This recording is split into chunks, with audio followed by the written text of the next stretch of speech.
में नहीं आ रहा डेटा साइंस के अंदर होता क्या है। कोई चीज पता चल जाए अभी चेंज भी कर लूंगा। है कोई चैनल जानने में? स्किल 021 है। पक्का? बिल्कुल। जब डेटा आता है ना तो डेटा ये देख के नहीं आता कि यार हम तो बायो के फील्ड से हैं, अरे नहीं नहीं नहीं हम तो स्टैटिक से हैं। कर रहे मेरे पास एक कमरा है, कमरे के अंदर एसी लगा हुआ है या फिर पंखा लगा हुआ है, लाइट है, इंटरनेट है, फोन स्मार्टफोन है, इसके अलावा आपको क्या चाहिए। हेलो दोस्तों, आपका स्वागत है एपिसोड नंबर 4 के अंदर। और हम बहुत अच्छे से करते हुए आ रहे हैं और आप लोगों का प्यार लगातार मिल रहा है, इसीलिए हमारा मोटिवेशन ऑन है। तो आइए स्टार्ट करते हैं डेटा साइंस। तो डेटा साइंस हमें करना चाहिए। सबसे बड़ी बात है कि अरे डेटा साइंस कर लो, इतना पैकेज मिल जाएगा, हर जगह डेटा ही चल रहा है, इसमें कोई दो राय नहीं है। क्या डेटा साइंस की फील्ड में रिक्वायरमेंट है या नहीं। अब बारी आती है कंपैरिजन। भैया एआई कर लें वो ज्यादा बढ़िया है, या फिर एमएल कर लें वो ज्यादा बढ़िया है, या सीएससी कोर ले लें। हमें जो लाइफ में सबसे ज्यादा प्रॉब्लम दे रहे होते हैं ना, ये 3-4 शब्द दे रहे होते हैं। एक होता है कंपैरिजन कि हम सीएससी लें। पहली बात हम बीटेक डिसाइड करते हैं कि हम बीटेक करें या नहीं करें। फिर उसके बाद डिसाइड होने के बाद हम डिसाइड करते हैं सीएससी लें या फिर एआई के साथ लें, एमएल के साथ लें या फिर डीएस लें एंड सो ऑन। तो हम कंपेयर कर रहे होते हैं एक दूसरे के साथ। भाई यार सिंपल तरीके से समझो, एडमिशन ले लो, उसके बाद आपको इसमें भी स्किल सेट बनानी है, इसमें बनानी है, और ये सारी कहीं ना कहीं लिंक्ड हैं, कहीं ना कहीं ऐसे मिल रहा होता है। तो विदाउट वेस्टिंग योर टाइम करते हैं स्टार्ट। क्या डेटा साइंस लेना सही है या नहीं, ये सारे डिसाइड करके आप ही बताओगे सही है या फिर गलत। और किसको बताओगे? अपने आप को, कि बच सको फ्यूचर में। 4 साल ही डिसाइड कर रहे होंगे आपके आने वाले 40 साल। भाई ये कैसे बोल सकते हो? आप बोलते हो डिग्री फ्यूचर डिसाइड नहीं करती है।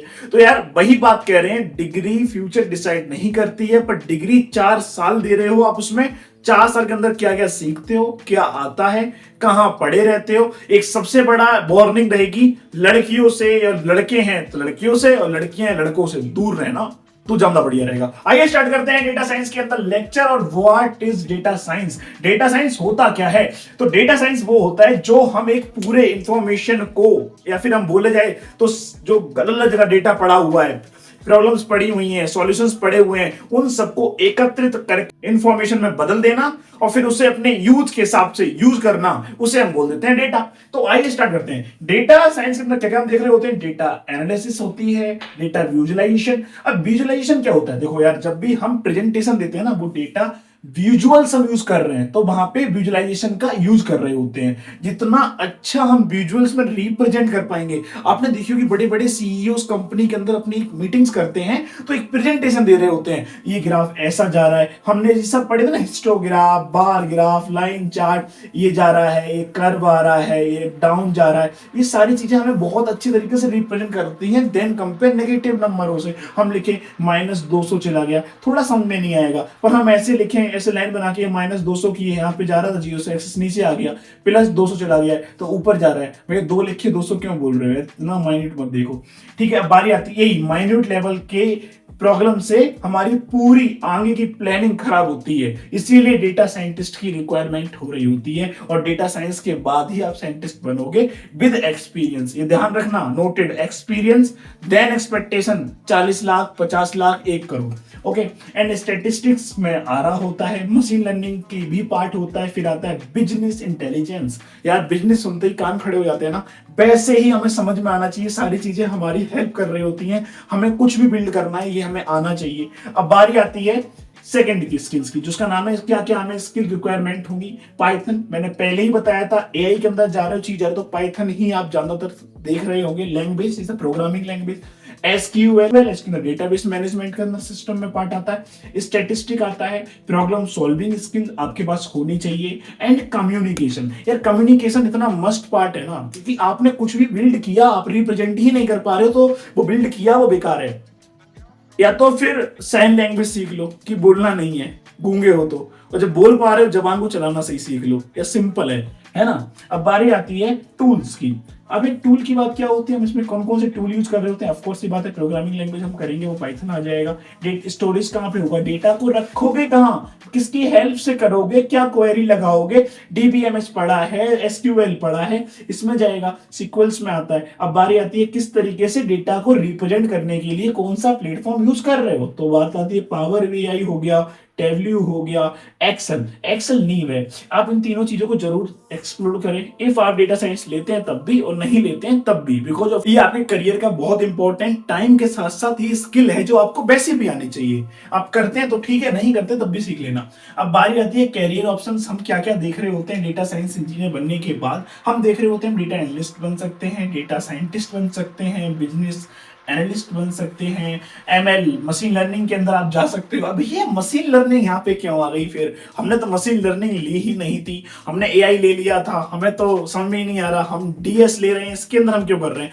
बिकॉज ऑफ कि ये सारी चीजें चल ही रही होती हैं डेटा के ऊपर। ये मान लो आज की डेट का किंग है, जहां पे एआई का जमाना है। डेटा है जिसके पास एक्चुअल डेटा है, डेटा प्री प्रोसेसिंग के साथ, विजुअलाइजेशन के साथ क्लीन कर रखा है, हमारे मॉडल ट्रेन हो रहे हैं कहां से? डेटा से। और डेटा जहां पे, वहां पे मशीन लर्निंग है, डीप लर्निंग है, न्यूरल्स है, ये सब वेस्टेज है, इसकी इंपॉर्टेंस है। If you are interested to learning data science, that is a wonderful opportunity to get the opportunity with the help of branch. If you not get the branch with your rank and so on, there is need आप अलग से सीखें, आप अपने bucket बनाएं। आप क्यों degree के माध्यम से सीखना चाहते हो? क्यों डिग्री चाहिए आपको? आप अपनी स्किल्स बनाएं, और आप स्किलफुल हैं तो प्रूव करें। प्रूव कहां से करोगे? सिंपल है, हमारी हैकेथॉन्स होती हैं, हमारी लर्निंग होती हैं, हम अपने क्या बोलते हैं प्रोजेक्ट्स बना रहे होते हैं, हम यहां से प्रूव करेंगे। हम R&D कर रहे हैं, रिसर्च पेपर पब्लिश करेंगे। यार ये रिसर्च पेपर क्या क्या लगा रखा है यार। आप 12th के बाद हो तो थोड़ा समझने में दिक्कत हो रही होगी, जो बीटेक का स्टूडेंट 3rd ईयर का देख रहा है, तो प्लीज आपके लिए भी इतनी इंपॉर्टेंट वीडियो है जितनी उस बच्चे के लिए है जो क्लास 12 की बात है। बिकॉज ऑफ कि you want to make yourself like a researchful, then you got the jobs। अब बारी आती है डेटा इंजीनियर बन सकते हो, ऑफ कोर्स ही बात है। ये सारी पोस्ट बहुत हाई पेइंग पोस्ट हैं, डिपेंड्स ऑन योर एक्सपीरियंस, कितना आपने एक्सपोजर लिया, कितना आपने सीखा, कितना आपने देखा। अब बात आती है सैलरी ब्रैकेट। देखो सैलरी ब्रैकेट रखने का मेरा मन नहीं होता, बिकॉज ऑफ की salary does not depends on your degree and things, it depends on your skills, depend your experience. तो 4 लाख बेस अमाउंट होता है, ज्यादातर 4 लाख ही बच्चे में घुस रहे होते हैं। फिर उसके बाद थोड़ा थोड़ा एक्सपीरियंस, प्रोजेक्ट इतने अच्छे हो गए, एक्सप्लोर कर लिया, एक्सप्लोर भैया 4 साल के बाद एक्सप्लोर करना ज्यादा बेटर हो गया फर्स्ट ईयर से। मैं बोलता हूँ डे 1 से कॉलेज के, ठीक है। तो अब बारी आती है 15 लाख तक पहुंच जाता है बच्चा, तो जंप मार लेता है। ऐसा नहीं है वो बच्चा लक चल गया, नहीं, लक ऑफ कोर्स काम करता है। आप जिंदा क्यों? आपका लक आपके साथ है। आप वीडियो क्यों देख पा रहे हो? आपका लक है। आपके पास इंटरनेट चल रहा है, आपका लक है। लक बोल दो। फिर दूसरा बात बोल सकते हो कि मैंने हार्ड वर्क किया, मैं यहाँ बैठा हूँ, ये मेरे पेरेंट्स मेरे लिए हार्ड वर्क कर रहे हैं, इसके लिए इंटरनेट प्रोवाइड कर रहे हैं, मेरे पास एक कमरा है, कमरे के अंदर एसी लगा हुआ है या फिर पंखा लगा हुआ है, लाइट है, इंटरनेट है, फोन, स्मार्टफोन है। इसके अलावा आपको क्या चाहिए? आपके पास लिखने के लिए पेन है। तो यार जब जितनी सारी चीजें हैं तो और क्या? मुझे नहीं लगता कि जिस बच्चे को सॉफ्टवेयर में जाना है और चीजें जाननी है, इवन यूपीएससी कैंडिडेट्स की बात करते हैं, वो एक्सक्यूज पे एक्सक्यूज लगा के बैठे हैं अपनी लाइफ में, ऐसे नहीं होता है। अब बात आती है एक्सपीरियंस जो है, वो अपना 12 लाख का पैकेज ले और 50 लाख से ऊपर एक्सपेक्टेशन कर सकता है if they want to go job. अब एंटरप्रेन्योर की बात, मैं पता है एंटरप्रेन्योर हम क्यों नहीं लिखते हैं? हम एंटरप्रेन्योर स्किल नहीं लिख रहे होते, बिकॉज ऑफ की कोई स्किल बनी ही नहीं कि एंटरप्रेन्योर का पैरामीटर नाप सके, दैट्स इट। अब बारी आती है फ्यूचर स्कोप क्या होते हैं। फ्यूचर स्कोप के अंदर हम देख रहे होते हैं हम एआई इंडस्ट्री के अंदर जा सकते हैं, हेल्थ केयर में जा सकते हैं। भैया हेल्थ केयर में क्या करेंगे? हमने बायोलॉजी तो पढ़ी नहीं। बेसिकली हम जब डेटा आता है ना, तो डेटा ये देख के नहीं आता कि यार हम तो बायो की फील्ड से हैं, अरे नहीं हम तो स्टैटिक से हैं, अरे हम कॉमर्स से। नहीं, डेटा हर एक चीज का होता है। कितने बार ब्लडिंग हुई, किस टाइप का खून मिल रहा है इस एरिया में, किस टाइप की बॉडी ऑर्गन हमें जल्दी मिल जाते हैं, ये सारे डेटा। जब हमारे पास इतना अच्छा डेटा होगा तो हम कंप्यूटर लैपटॉप पे स्क्रीन पे टैप करेंगे कि कहां से हमें डोनर मिल सकता है, ना कि व्हाट्सएप पे स्टेटस लगा के हमें चीजें मिल जाती हैं। बट अंडरस्टैंड नथिंग, जब हमारे पास एक जल्दी अमाउंट में मिल सकती हैं वो चीजें, तो हम वहां पे जो ये बीच में जो रिक्वायरमेंट और प्रॉब्लम के बीच में गैप है ना, उसी को बोलते हैं डोनेशन, उसी को बोलते हैं ब्लैक मार्केट। इसको हम चिपका दें तो फिर जीरो। अब बारी आती है हम फाइनेंस में जा सकते हैं। देख रहे हो, हम डेटा साइंस इंजीनियर बनने के बाद क्या क्या हमें चीजें मिल रही है। फाइनेंस में जा सकते हैं, ई कॉमर्स में जा सकते हैं, कंसल्टेंसी में जा सकते हैं, और ये सारी चीजें डेटा साइंटिस्ट से ही नहीं, आप एआई से, एमएल से, डीप लर्निंग से, न्यूरल से, किसी से भी जा सकते हो। और इवन आप सीएससी कर रहे हो तब भी आप जा सकते हो। जब भी हम बोल रहे होते हैं कि इंजीनियर आपको एक जगह नहीं हर जगह मिल रहे होते हैं, यार वहां मत जाओ, वापस आओ, थोड़ा और अच्छी जगह जाओ, ठीक है। अब बारी आती है फेमस पीपल्स कौन से हैं। हम बात कर रहे होते हैं डीजे पाटिल, जो हमारे हमारे first Indian chief data scientist है। कहां पे? यूएसए के अंदर। कितनी बड़ी बात है, क्योंकि हम एक्सपोजर ढूंढते ही नहीं अपने इंडिया के अंदर। अब बंदा वहां पहुंचा तो एक्सपोजर ढूंढो, इंडिया के अंदर अपनी कंपनी स्टार्ट करो, चीजें करो, अपना एक्सपोजर बनाओ, लोगों को स्किल्ड करो, हेल्प करो हर टाइम। ये सेकेंडरी है, इट इज अ फ्यूल जिसको आपको यूज करना है एक्स से बाई तक जाने के लिए, या फिर एक्स को सरवाइव करने के लिए, एक्स डेस के लिए। और एक्स ने शादी ब्याह कर लिए तो जेड को पालने पोसने के लिए, दैट्स इट।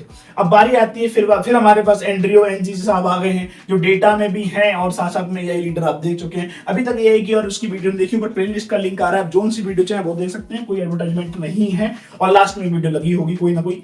अब बात आती है रियलिटी चेक क्या है। डेटा साइंटिस्ट नहीं कहता है, डेटा साइंस लेने के बाद नहीं कहता है कि आप अच्छे से पैसा कमा सकते हो आसानी से। एजी का मतलब आपको बता रखा है, हर वीडियो में बताता हूं। Skills, project, consistency learning, practice करनी है, R&D करनी है, हैकेथॉन्स में पार्टिसिपेट करना है, मल्टीपल हैकेथॉन्स में। जैसे ये सीरीज खत्म होती है, लास्ट में हम हैकेथॉन की सीरीज लाने वाले हैं कि हैकेथॉन पे पार्टिसिपेट करने का फायदा क्या है और हैकेथॉन्स होती क्या है, ये सारी चीजें। चैनल एक है, मल्टीपल कंटेंट है, भरा पड़ा है, उसे निकालने का टाइम आया, इसी के लिए स्किल 021 की बारी आई है। अब बारी आती है Who should choose data science engineering? सीधी बात है, जिसको प्यार हो डेटा से, जिसको स्टैटिस्टिक्स सपने में आते हो, ऐसा नहीं है यार। जिसको हंगर हो लर्निंग की, जिसको डेटा से समझ में आता हो, जिसको प्यार नहीं बोल देंगे, काइंड ऑफ प्यार तो टेम्परेरी होता है। लोगों के अच्छे ईयर के रिलेशन टूट सकते हैं, तो वो तो हमारा 4 साल बाद रिलेशनशिप भी टूट जाए, प्यार चल रहा है, ऐसा नहीं है। बारी आती है डेटा के अंदर आपको प्यार है, आपको समझ में आता है कैसे काम कर रही होती हैं। जैसे मूवी देख रहे होते हैं ना, scam 1992, scam 2000, scam 2008 and so on. अभी तो रिसेंट वाला स्कैम 2026, ये कब आ गया? टाइम वेस्ट करने मत जाओ, पहले ये देखो। अब बारी आती है गुड इन मैथमेटिक्स में होना चाहिए, प्रॉब्लम सॉल्वर होना चाहिए, एनालिटिकल माइंडसेट है या नहीं, ये जरूर जज कर लो। भाई ये हमें कौन बता रहा होगा कि एनालिटिकल माइंडसेट है या नहीं है? देखो बेसिकली इन सब के हमारे फिजिकली टेस्ट हमने दे लिए, मेडिकल टेस्ट दे लिए, एक साइकोलॉजिकल टेस्ट होता है, एक हमारी पर्सनालिटी टेस्ट होता है। इन सब टेस्ट के बिहाफ पे हम अपने आप को अच्छे जज कर सकते हैं। हम क्या बोलूंगा भैया www.xyg.com पे जाके रजिस्टर कर दो? नो, अपने आप को ढूंढो, एक्सप्लोर करो, R&D हमने बोल दिया है, अभी स्टार्ट डाल दो। मिलते हैं इसी बात पे नेक्स्ट वीडियो में। जय हिंद, जय भारत, वंदे मातरम।